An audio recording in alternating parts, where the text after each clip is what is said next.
The following is an exclusive presentation of WI Garden Media. The following is an exclusive presentation of WI Garden Media. This is Time by the Tent podcast with your hosts Joey and Holly Baird.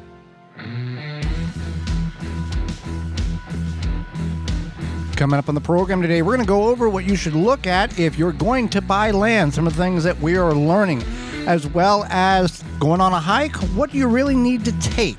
And our guest this week is Dale from YouTube channel 5 Bites. So join us.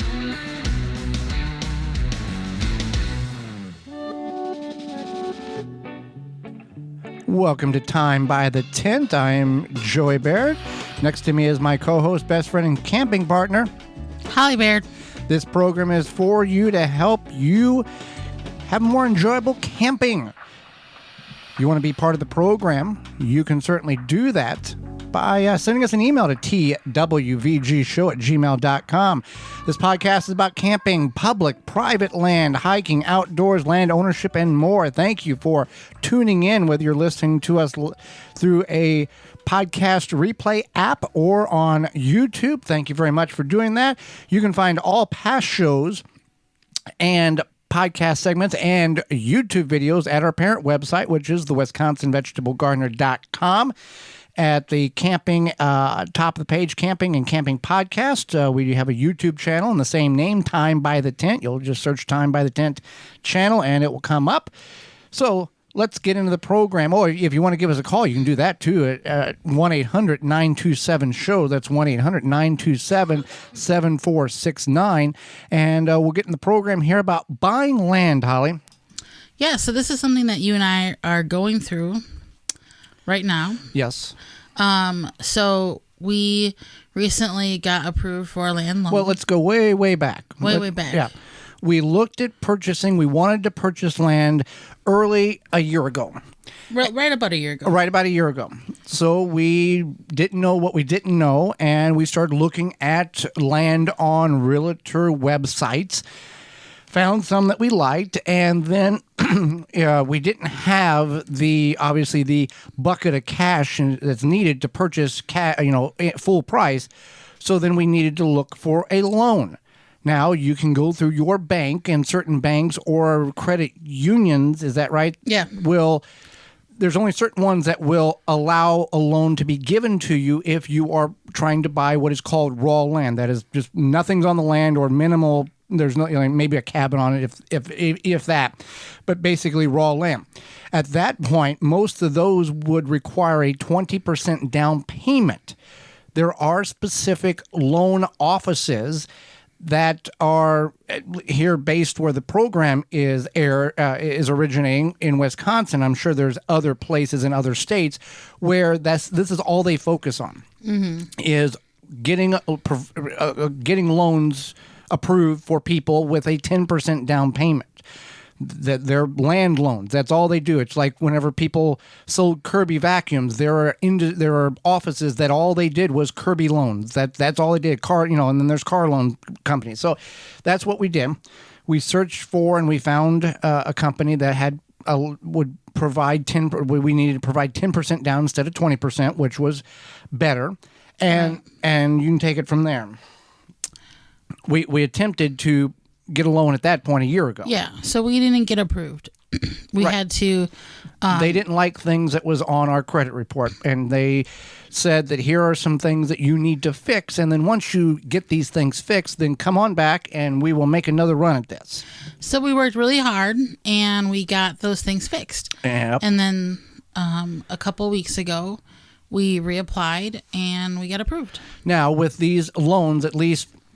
your mileage may vary, but for us, we have 60 days from the time the loan was approved and to use it. If we don't use it, we lose it. Now, there is a clause in that in which that can be extended if we're actively looking for land. It's not like we're sitting here and doing nothing, waiting for the magical land to come.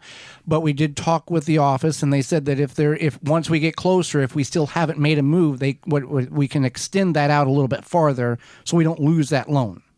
Right. Okay. Yeah. It's like an extension. An extension on it. Okay, so before you even get, that's what you need to know up to that point. if you're looking at land, you want to know what you could afford, and then you want to go to the loan office and go and say, here's what I want to try to get approved for.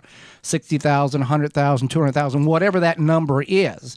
And then they will let you know if they can approve you with 10% down or 20% down or whatever that requirement is. So we are at that stage where we have the approval and we have a certain time frame in order to fulfill that approval. Now we know what we're looking for, and that's a key here. You just don't want to go, hey, I think we should buy land. Let's see if we can get a loan for $120,000, and you don't really have a clue what you're really looking for.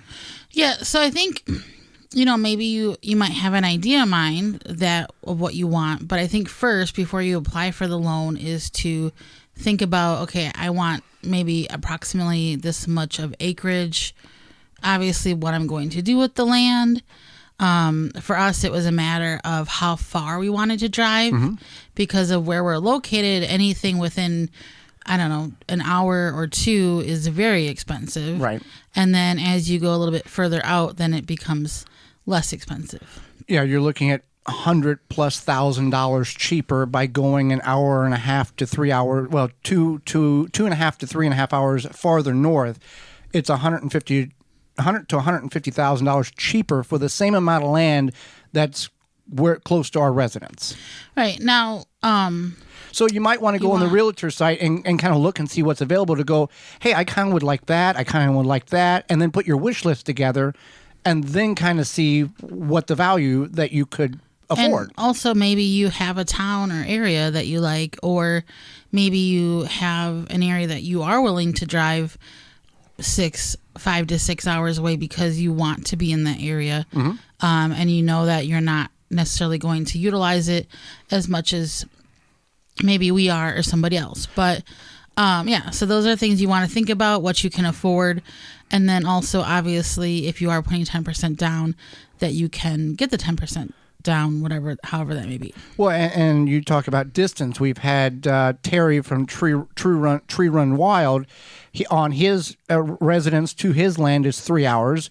There is a YouTube channel that we watch, Joe and Zach's Survival, from their residence, based on which home that he is staying the night. It's between 2 or 4 hours up to their property.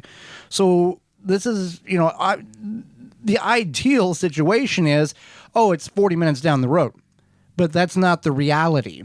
You all want to, get done and then run to the property and enjoy a night or two on the weekend.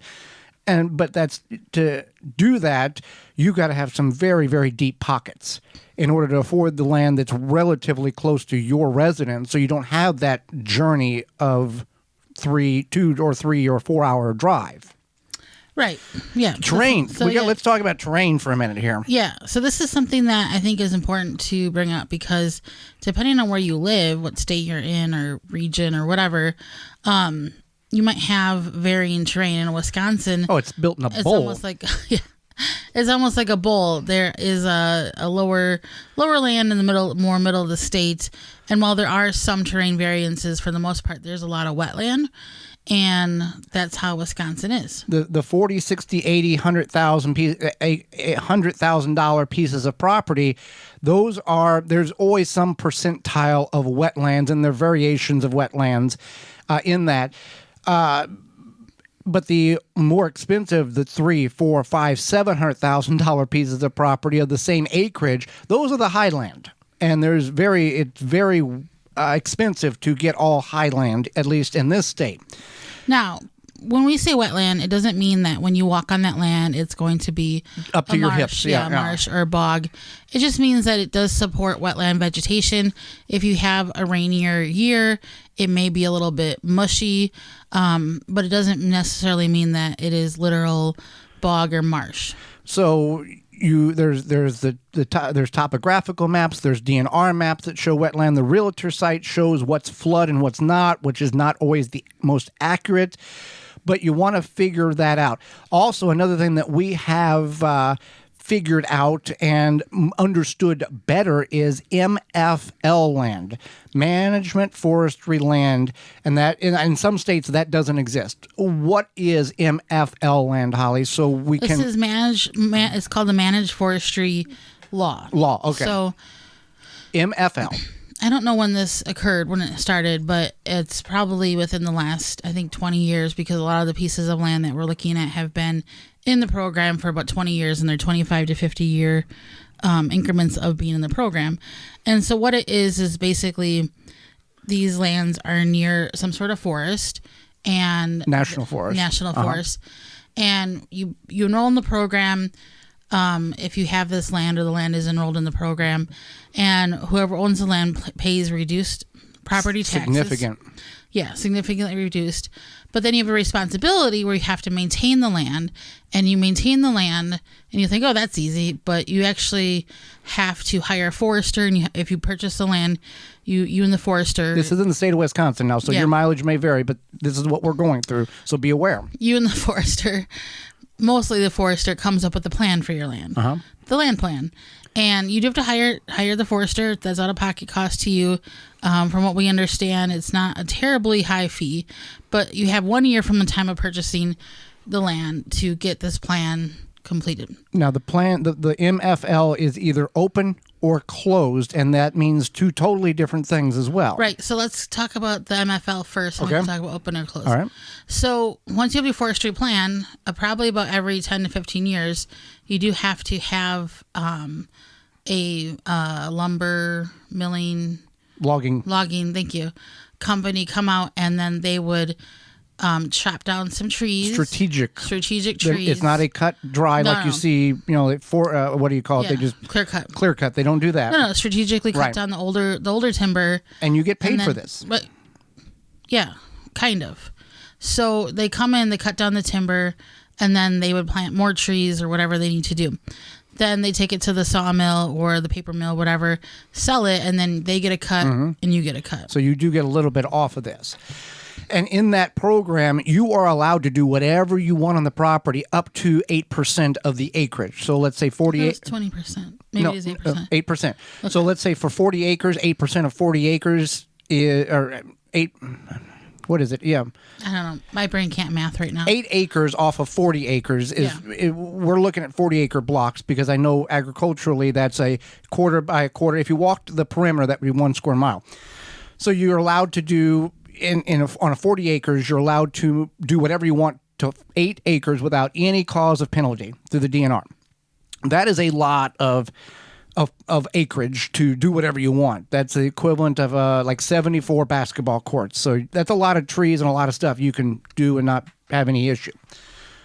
So there is that. And now let's talk about the open and closed aspect of this program. Yeah, I guess is the best way to go about this. There's open MFL land and there's closed MFL land. So MFL land that is closed means that you can put up no trespassing signs. If somebody is, for whatever reason, they wander off the forest boundary and they know it's public land.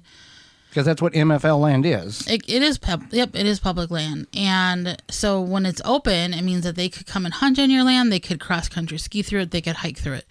If it's closed, then they cannot do that. But if it's closed, you still have the tax deductions or reduction in it, but you still have to do the requirements of having a forester come in and manage the land. But it's your land, but you're just, at that point when it's closed, you pay a fee, and it prevents other people from coming on and doing whatever they want. Hunting, fishing, hiking, skiing. Right.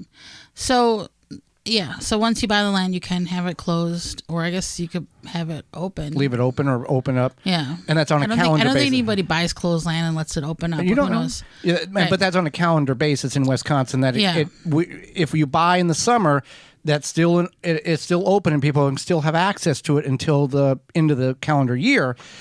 But we don't know how realistic that is, that they see a camp set up and they see activity, if they're going to go, oh, we're going to hunt there anyway. I don't know.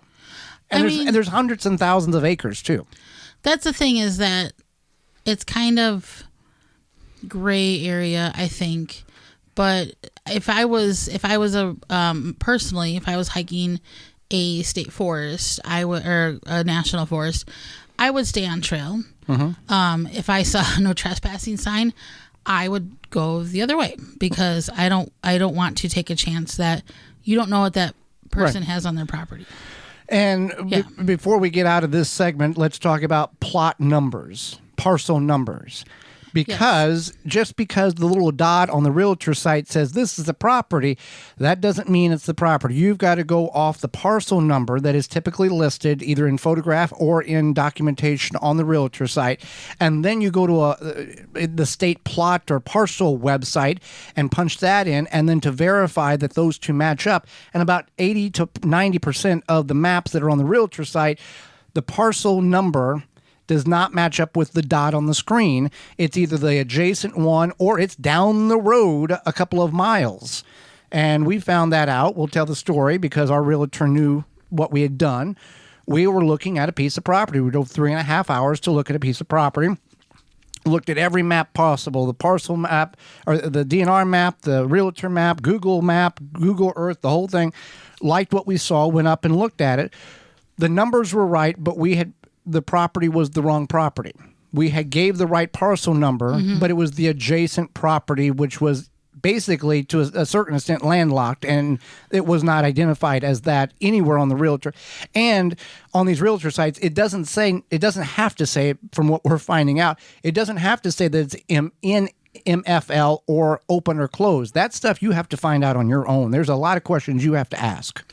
Yeah, it's almost like a part-time job.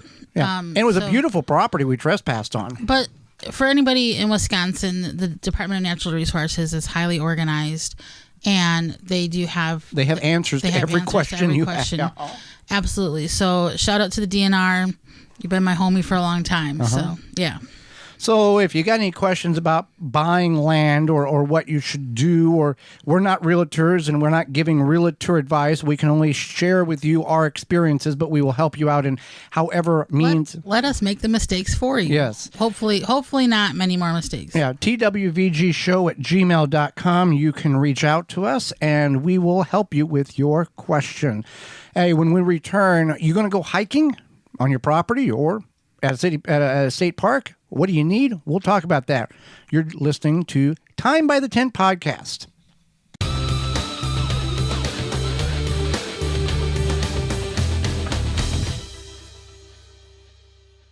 Goodbye, biting bugs and plant invaders. No More Bugs by Natural Green Products is your answer. A product pioneered by the USDA and 14 years in business, No More Bugs has been the favorite by consumers across the country. More than a repellent, it is safe for you, your pets, your plants, and your home. Visit nomorebugs.net for free shipping on orders over $50. Use coupon code FREESHIP4ME. That's free ship, the number 4, me. Grip 6 produces American-made products with sleek designs and quality materials. Based and manufactured in Utah, they have a high quality and durable products to last a lifetime. They're built beyond tough. Their wool socks come from the Rocky Mountains, and even for the most sensitive toes, these socks are made for everyone. High-quality wool socks make a huge difference for happy feet. You can wear them around the house, daily, to the outdoors, to the garden, etc. And we are glad that we made the switch ourselves because they are incomparable to any other sock we have worn. Designed and manufactured in-house for the best results and quality every time. When you purchase from Grip 6, you're supporting long life cycle products and American-made manufacturing. Check out their belts, wallets, and socks at grip6.com and coupon code radio15 to save 15% off your order at grip6.com. If you're in the upper Midwest, head over to Fleet Farm, where you can find everything you need, from tires to tree stands, drills to dog food, and toys and tools. They've got it all. You can save even more at Fleet Farm when you join their Fleet Rewards loyalty program.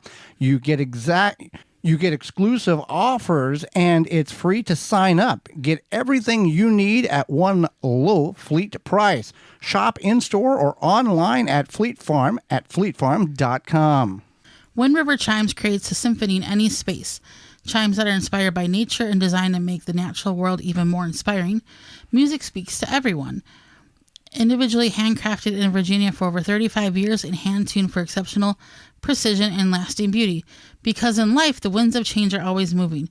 But no matter where they carry you, Wind River Chimes is always inspiring harmony. With a large selection and customization options, you'll find the sound that soothes you. Visit windriverchimes.com to find out more.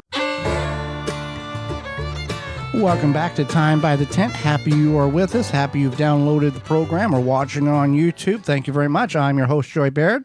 Beside me is my wife, co-host, best friend, and camping partner, Holly Baird. There you go. So we're going to get... We need our camp names. Oh, camp names? Yeah. I don't... We need to work on that. So Okay. you can say Joey Baird, a.k.a. Okay. Sharp Rock. Uh-huh. And then I can be a.k.a. What's my camp name? I don't know. We're working on hiking right now. That's what I want a camp name. We'll get you a camp All right. name. So we're going to talk about hiking. Now, hiking can mean many different things, and some people may feel that camping is a very elaborate activity that requires multiple pieces of equipment, and others it's just a walk in the woods. Holly, you are an avid hiker, so why don't you share kind of what the equipment is that you think people may need versus what is overkill? And where do you hike, first of all? I hike in state parks. Okay. I hike in county parks. And state parks, you need a permit in the state of Wisconsin in order to access the property. Is that correct? Yes. And Okay. you also sometimes need a trail pass, but I think that's only for cross-country skiing. You'd have to look. Okay. But not just it's not for hiking. Based on your state. Yeah, based on your state. So you need a state park pass in Wisconsin. And it's like $27 a year. If you buy it for a second vehicle in your household, you get that half off. So if you buy, it's a kind of a 2-for-1, but not Discount. Yeah. And then seniors are at a lower rate. And I'm sure there's other discounts too. So anyway, hiking is very enjoyable. I think the biggest thing is people think that they may have to have, you do want hiking shoes or boots. You want something that has a little bit more of a tread on it. I typically prefer to hike in shoes or boots. I will hike in sandals if I'm going for a very familiar, shorter hike, like Teva sandals, like hiking sandals type of equipment, footwear, whatever you want to call it. But you want to make sure that you have proper footwear. First of all, this helps you keep especially hiking boots, helps keep your ankles stabilized, and that's important. Well, you have weak ankles to begin with. Right. That's just I don't know if that's a technical medical thing, but you do have not as strong ankles as you would like. Right. And that's one thing that I go to the gym. It's something I work on, but I still hike with boots on, especially for longer hikes. So you want that. You want to think about footwear for sure.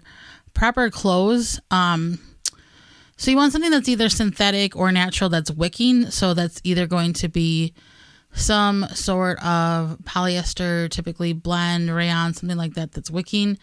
It'll say wicking, moisture wicking, or merino wool. So I have a lot of stuff from different brands that are wicking. And have I hiked in just like a cotton shirt? Absolutely. But if it's colder out or if it's really hot out, I'm going to wear the wicking stuff. Okay. One thing that I also do is, and I forgot to put it on here, is think about chafing. So if your thighs chafe together, whether you are in a larger body or your thighs just really love each other, you might want to look into getting an anti-chafing rub for your legs, or just ensure whatever you're wearing that it'll not allow your thighs to chafe, because then you will be sad. Anti-chafing, so basically some type of lubrication. Is that what that essentially is? You can go to a store website or whatever, just Google anti-chafing stick, and you will find that. Like at Target, it's in the sports section for the runners.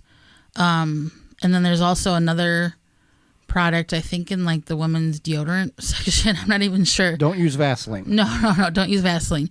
These are like formulated to stick to your skin, but then also allow the friction to be reduced. So some people choose to carry water, have a water backpack, have hiking sticks, have a hat. What is too much? What is not enough for somebody who's serious, like for a 4 or 5 mile? Or what? First of all, you should hike what you are capable of doing. Yeah. And then work your way up to whatever your goal is. What is some of the equipment you see people not using that you think, boy, it would be better if you had that because your hike would be so much more enjoyable? One thing I know for me is hiking poles. I know a lot of people have this like idea that, oh, I don't need hiking poles. I'm a strong person. I'm so fit, blah, blah, blah. And I felt that way for a long time. And then I fell down and I was all banged up. I was crossing this like creek and the water was pretty low, but the rocks were slippery and it just happened. I was being very careful, but I am grateful that I have hiking poles now. And you can spend a little or a lot on these. Yeah, I would say you can get a decent pair for like $40-$50, or you can go and spend like $180. But I have mine from a huge online retailer, and they were about $40, and I like them a lot. Another thing is you want to look at how the fasteners are on the telescoping mechanism. You want to make sure that they're not. I had these ones that were like twist fit, yeah, instead of a clamping action. Yeah. And those didn't last very long. And with hiking sticks, as you're going up or going down in elevation, you're putting your weight, if done correctly, on those sticks, and that's taking pressure off of other joints in your body. It's acting as kind of like a shock absorber. Yeah, and it's just offering support. And if you're going up a lot or going down a lot in a day, that's a lot of weight taken off of your joints that those poles are absorbing for you. Right. And so that's something you want to keep in mind. And just even from a stability standpoint, if a trail is rockier than you expected, or the terrain is different, or there are a lot of like tree roots that you have to climb over, or even like fallen trees, sometimes it's nice to have that pole to stabilize yourself. And if you need to use it as some form of a defense, whether for animals or for somebody who is trying to do things they shouldn't, you can utilize that as a weapon too. Absolutely. I totally agree. And they're just nice to have. And you might bring them with your hike, and all of a sudden you're like, I don't need these. You can always just tuck them under your arm. You can always, if you have a backpack, a lot of hiking backpacks have a little loop on them for your hiking poles. So there's a lot of options there as well. I would say if you are a hat person and it's sunny out, bring a hat. Otherwise, just make sure you utilize sunscreen. I would also if you know that there's ticks in the area, I would wear longer pants. If you have long hair, I would tie it up. And also make sure you use bug spray. If there's ticks involved, you want to use bug spray with DEET. And then if you hike with a pet, make sure they have some sort of flea or tick prevention, or you check them or check yourself for ticks, because that's another problem too. Like there's a state park not too far from us that has high known tick population, and it's just smart to not like go running through the grass there. Right. So basically, yeah. And as far as water, yes, you can bring water bottles. You can bring like I think it's called like a camel pack or something to put into your hiking backpack. I do like that, the hiking backpack thing. I think it's really convenient because you don't have to worry about, like, if you have a water bottle in your backpack, taking it out, dealing with it. You can be hands-free, especially if you are going on a longer hike. It's convenient. There's been times where... But then if you have that, then you're able to establish a pee corner in the elevator. Yeah. Mm-hmm. Office reference. Uh-huh. I have been on hikes where I know, like, I could have brought more water. And so if you have, like, backup water, it's smart too. Sometimes you get out there and it's sunnier than you expected, or it's windy. Being in the wind makes you feel a little bit dried out. Well, check the forecast before you go. Check it not just for where you live, but we have the technology. We can put in where we're actually going to hike to see what that forecast, because it can vary quite a bit, just a few miles difference based on terrain, based on lakes and how hot it is inland versus lakefront, that type of thing. So keep that in mind. If you are hiking, do you hike? How would you say somebody should hike with a buddy, or at least let somebody know, here's where I'm going and here's when I'm supposed to be back. If I'm not back, something's not right. Yeah. So typically I always look at, like, I hike a lot of the same places, but especially solo. But if it's a new place, there's different apps that you can look at. There's one called All Trails. It's an amazing app. Most people who hike know about it. It's no big secret, but it's nice you can read reviews. You can, sometimes if it's like spring or fall where maybe the trail might be muddy or something like that, people will kind of indicate that on there as well. And then it gives you an idea. This is, you might see on a map that it's a 1 mile hike. And then you're like, oh, I can do that 1 mile. But then you find out that the terrain is extremely difficult and you're climbing up lots of hills. And that might not feel so fun. That 20-minute hike now turns into 50 or 60 minutes. And that messes up I was supposed to be back in the car to text somebody that I'm okay. Right. So you definitely want to do a little research. And some of these may not have good cell service either. No, I've had that happen where I've gotten to a trail and I look at my phone and I have no service. And then I have to... I usually have to drive to where I get service, and then I usually check in with Joey, and I'm like, okay, I'm going to do this, whatever. And then that way he knows what to expect. But be specific. Have a buddy, I guess, that you check in with if you are going to hike alone. I would highly suggest if you don't know, like maybe you're new to an area or you're just new to hiking, find a hiking group. Hiking group, yeah. Find somebody to hike with. You are part of a hiking group, and I lead a hiking that has chapters all over North America. Yeah, it's the Body Liberation Hiking Club, and they have chapters all over North America. Is there a website associated with that? It's that's a good question. There's a website. I just forget exactly what it is. Hold on.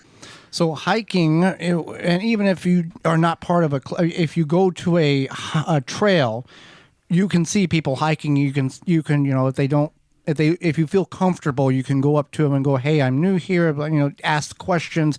Also, the DNRs are good people to reach out to if you're hiking on state land. They would know. Answer your questions, much like they are very good at answering questions like we talked about in the first segment about buying land and MFL and open and closed and wetland versus non-wetland. Okay, so the website is bodyliberationoutdoorclub.org, and that's where you go, is bodyliberationoutdoorclub.org, and you can view all of the chapters. And as Joey was saying, that yes, you should talk to your park rangers. Yep. Sometimes I've done that where I've been to state parks that I've never hiked certain trails, and I'll be like, hey, what do you think about this trail? And then sometimes there's like a better way to get to it than what it might show on the map. Mm-hmm. And yeah, so that's a good idea too. So hiking, there you go. Things to do, things not to do. Hang out with us when we come back. Dale from YouTube channel 5 Bites will be with us. You're listening to Time by the 10 podcast.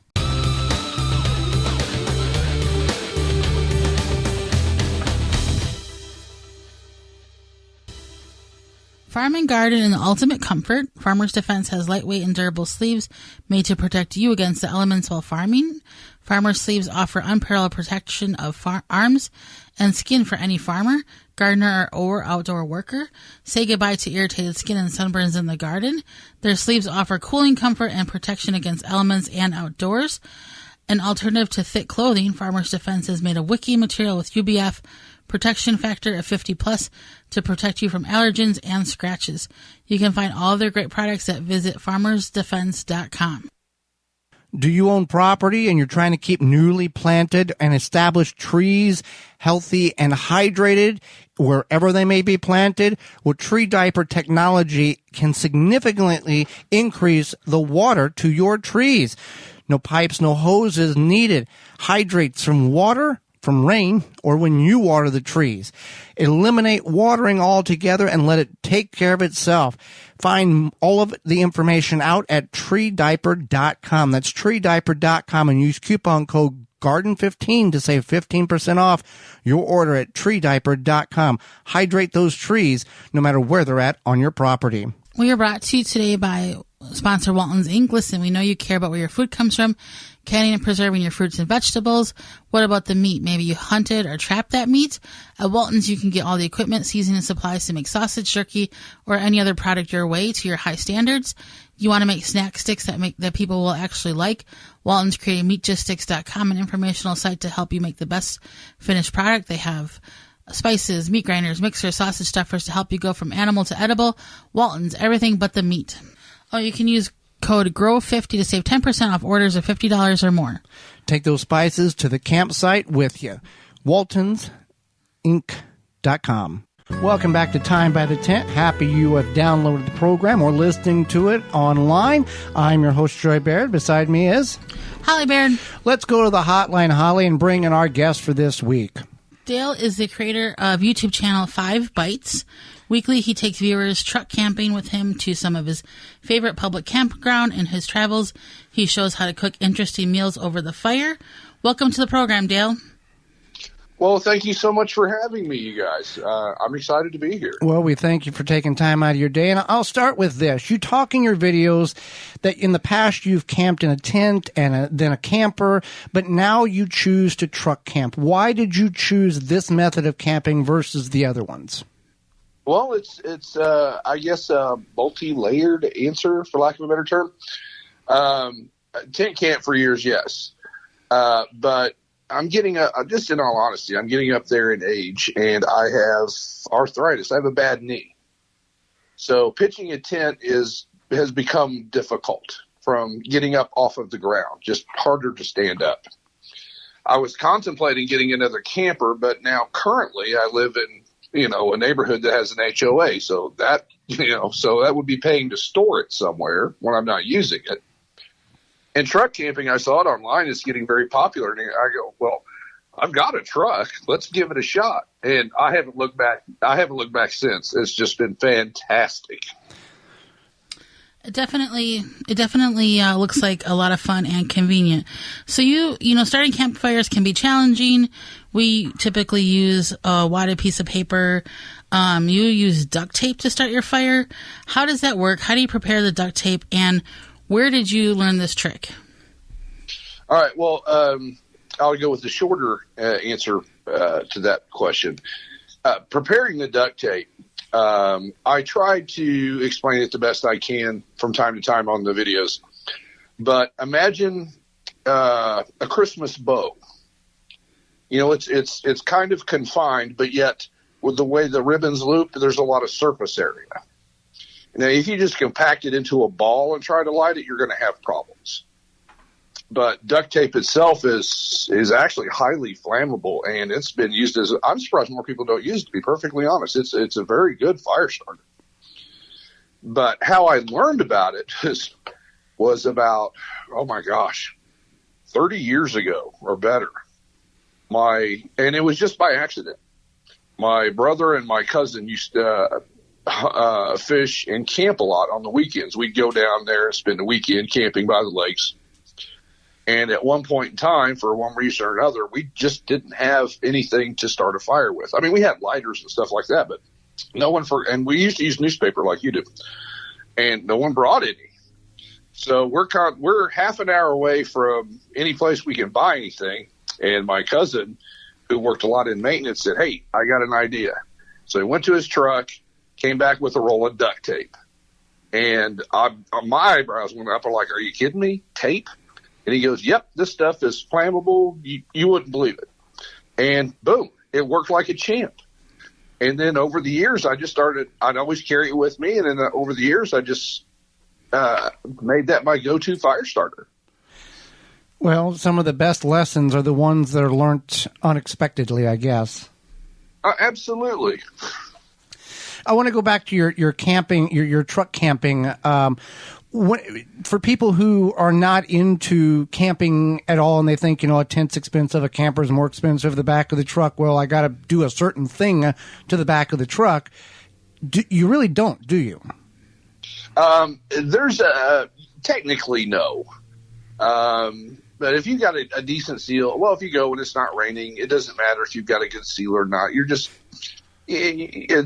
it's more of like a safe space and keep the bugs off of you. The best suggestions I'd have is you do want some kind of padding on the bottom of your truck. Just, majority of all trucks out there, their beds are not flat. They've got those ridges in there, and that is uncomfortable. So just a simple air mattress, or actually maybe a couple of cargo blankets, just something to give you some padding. And you don't need much more than that, just some sleeping stuff. You don't have to take, all this crazy fancy camping gear. You're just going out for a night. Basically, you just need something to sleep comfortably and a cooler full of food. Now, for you and for many truck campers, you'll camp when it's cooler out, and you'll use like a buddy heater or a space heater type thing. Do you use any of that? The buddy heaters and the the butane one, the Cupid. I've seen a lot of reviews on those. The best you're going to get out of them is like 6 hours. And just me personally, I'm just not comfortable having that in an enclosed space. That just concerns me. Right. So that's why, fortunately, here in Indiana, the state campgrounds dropped their electric site rates in half in the off season. So I carry a little tiny space heater. It's just a little electric heater that I can, just bring an extension cord in through the back of the truck and plug it in. And man, that thing gets the camper part of the truck just toasty warm. There's times I have to turn it down and open windows. It gets warm in there. And whenever you are, we found you through YouTube, and I guess it was late October-ish is whenever we discovered you. We revisited our youth from camping, and we started camping again last year. And when you start camping, and start learning things, the internet is a great thing or a very dangerous thing based on how you look at it. And that's how we found you. And you went and you had started your winter camping series. And that's kind of what we've learned a lot about truck camping. We're tent campers, but we enjoy seeing how other people utilize camping, and then we can adapt some of your techniques to our tent. Mm-hmm. And go ahead. No, you go right ahead. Okay. I'm sorry. As you camp on public campsites, for new campers, what would be two things that you would advise them to do, and what are two things you would advise public or people who are camping in the public or state campsites not to do? Well, that's a great question. I put a lot of thought into that. One of my best suggestions, as you said, the internet is a plethora of information. Some good, some not so good. I think one of the best things I could suggest to campers is patience. Just keep your patience, because, you're in a strange environment. Not everything is going to go quite right. Struggling with getting a tent up or the campfire. But just don't let that frustrate you. And you're going to have you could potentially have some camping neighbors that are a little rowdy per se, but there are quiet hours during the campground. It won't last all night, but just take a deep breath and be patient and just enjoy being outside. Second thing I would recommend is never leave your cooler outside. I think that's it has happened to me on multiple occasions. You just forget it. But raccoons, I swear, they must get together in the off season and take a class on how to open a cooler, because these little devils are smart. They know how. They live in the park. They see coolers all the time. They have figured out how to get into them. So, Joey, I told Joey that raccoons are aggressive at times when you're camping, and that they will open coolers, and he did not believe me. And then there was a post in our local state park group on Facebook talking about the aggressive raccoons. So I appreciate you bringing up the raccoons, because he thought I was crazy. So thank you. Actually, sorry to interrupt. One of my videos, this was during the summer. You guys may not have seen it. I was with my one of my sons came with me, And we had a raccoon come in our camp that night because we didn't leave the cooler out, but we left some bread and a few other items on the picnic table. Just forgot about it. And it was a funny experience. But yeah, they're just waiting in the bushes for everybody to go to sleep. Here they come. Yeah. And they have no problem coming right in your campsite and sniffing around your tent. I've never had an issue where one was like mean or anything like that, but they don't pay you too much in mind. You yell at them, holler at them, they just waddle off. Well, what would be two things that you would advise people to avoid when camping at a public or state campsite? Oh, what to avoid? I don't want to. There's so many things out there. I would say I see a lot about people doing exploration and stuff like that, hiking, camping, even in public camping areas. Don't venture too far off from your campsite. Not because you're just limited to that space, but I mean, once you get up in the woods, there's a lot of things out there if you're not experienced with that could really spoil your camping trip. We had a trip where my son Alex again actually came down with severe poison ivy from the kids just going out and playing around. In the campground areas themselves, they keep it pretty clean. But once you get out in the woods, it is the woods. Right. Let's see. And another thing, I just enjoy myself out there so much I never stop thinking, what should you not do out there? I'll tell you one thing to make sure you do and not forget, and that's bring toilet paper. Right. Leaves aren't as fun as the. No.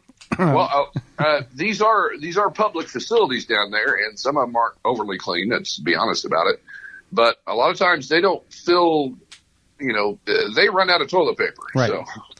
Better to be prepared because a roll of toilet paper, a few ounces, and if you run out of duct tape, you can use that to start the fire too. Yeah. Go ahead. Yeah. One other thing about what not to do is this is a lesson that was taught to me when I was growing up, and I've seen it on other camping videos and stuff like that. You get to a campsite and it's just people leave their garbage behind. Mm-hmm. The one tip I want to give to everybody is, don't do that, but you want to leave nothing but tracks. Right. So just please police your area. You brought it in, bring it out. It's easy. And some people, no matter what you say to them, doesn't faze them at all. And then people like us have to come in and clean up behind them to try to make things look the way they're supposed to. Yeah, you're absolutely right. Fantastic. So you've shared that you've camped with your kids, and I grew up camping myself with my family at state parks here in Wisconsin. It's a really great memories made and things that that stick with you throughout your lifetime. What would you say are some few good camping with kid tips so that they want to camp again and they're not like, I'm never doing this ever again? What are some good comfort tips for kids?